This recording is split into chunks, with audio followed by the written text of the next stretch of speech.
Millionaire sees his maid eating in the rain. What he finds out will break your heart. The storm rolled across the city like an angry wave. Wind whipped through the trees, and rain hammered against glass windows. Inside a massive glass mansion, a man watched the world blur in silver streaks. Ethan Hale, one of the richest men in the city, leaned back in his leather chair, sipping black coffee. The world called him brilliant, unstoppable, cold. He believed money could fix anything, everything, except loneliness.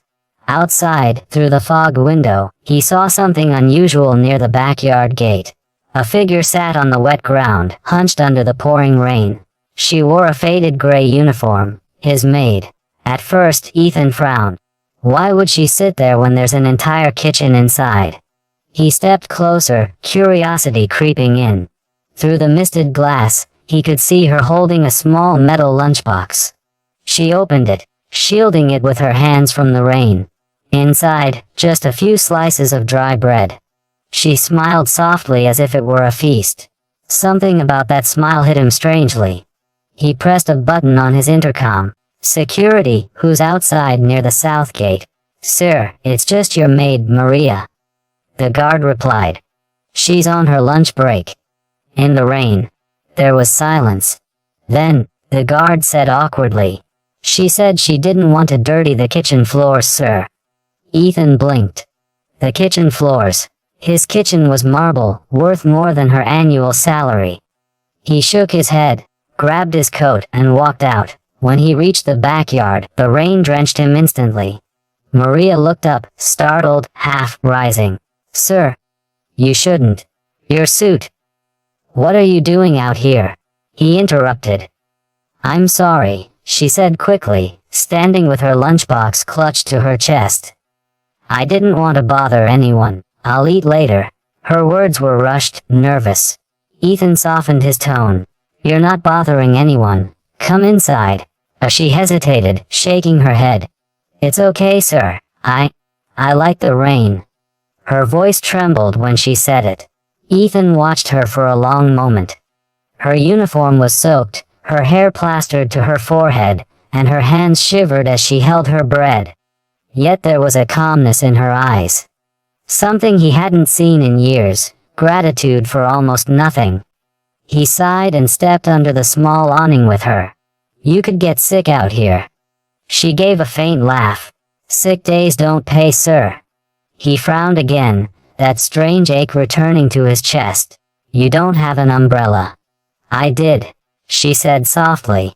"I gave it to the little boy who waits outside the park every morning. He was soaked last time, and he's smaller than me." Her voice trailed off. She bit her lip, embarrassed, as if kindness was something shameful. Ethan couldn't speak.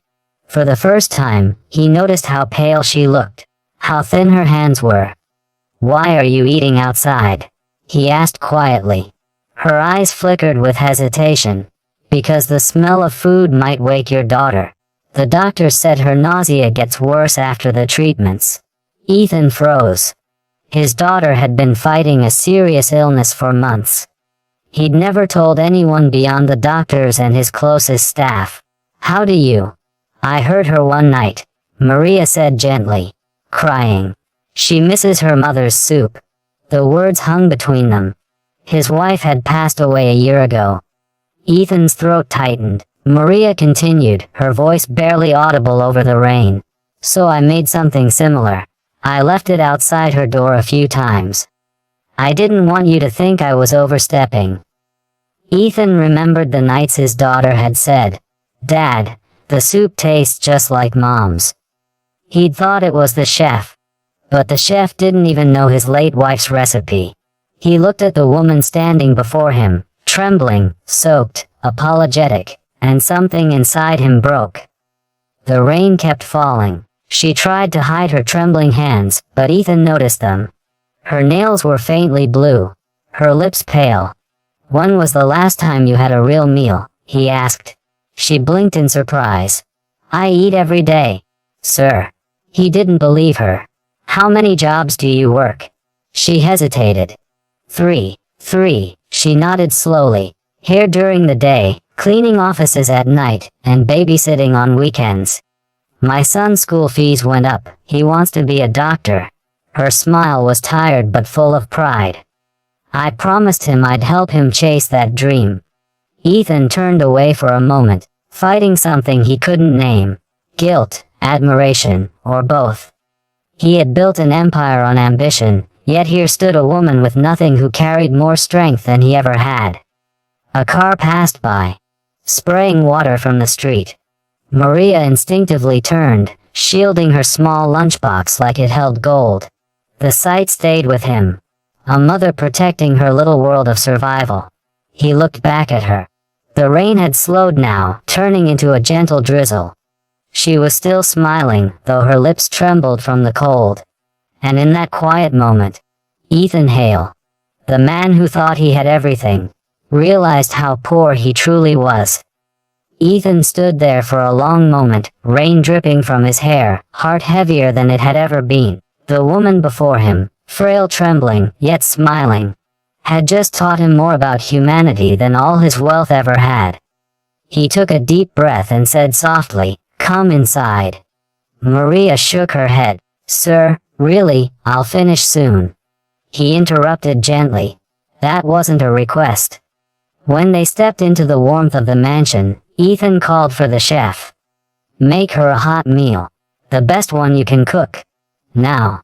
Maria's eyes widened in panic. "Sir, please don't. I can't afford."